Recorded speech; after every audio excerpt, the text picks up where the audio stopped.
বন্ধুগণ, আনন্দের সঙ্গে ঘোষণা করছি যে এই মুহূর্ত থেকে দেশের সামরিক আইন প্রত্যাহার করা হলো।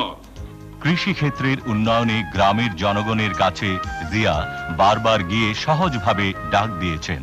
1 নম্বর, খাদ্য উৎপাদন দ্বিগুণ করতে হবে, কেবলমাত্র দ্বিগুণ করতে হবে। 3 গুণ করা যায়, কিন্তু কেবলমাত্র দ্বিগুণ করতে হবে এখন। 2 নম্বর, সমস্ত রাস্তার 2 ধারে ফলের গাছ লাগাতে হবে এবং রাস্তার 2 পাশে ঢালুতে শাক সবজি চাষাবাদ করতে হবে। সমস্ত পুকুরে মাছের চাষ করতে হবে। প্রত্যেক ঘরে ঘরে হাঁস মুরগির খামার করতে হবে।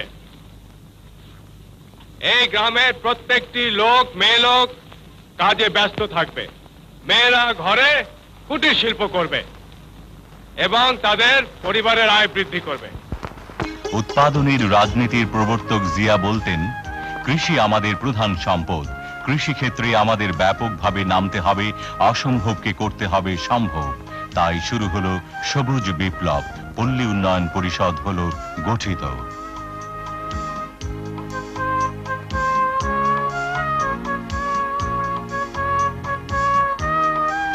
মাছের চাষে জিয়ার ছিল অফুরন্ত উৎসাহ।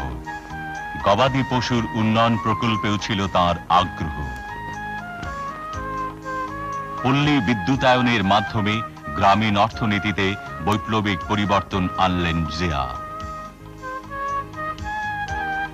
জনগণের কাছে প্রশাসনকে জবাবদিহিমূলক করার জন্য ঘোষণা করলেন প্রশাসনিক রূপরেখা। আমরা স্বাধীন হয়েছি আবার কারো তাবেদার হওয়ার জন্য নয়, এবং তাবেদার আমরা হইনি। সমস্যার সমাধান আসতে হবে, জনগণের ভাগ্য পরিবর্তনই হবে রাজনীতির মূল লক্ষ্য।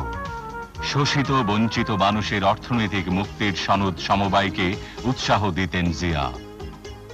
জনগণের সুবিধার্থে বুড়িগঙ্গা সেতুর ভিত্তিপ্রস্তর স্থাপন করেন তিনি।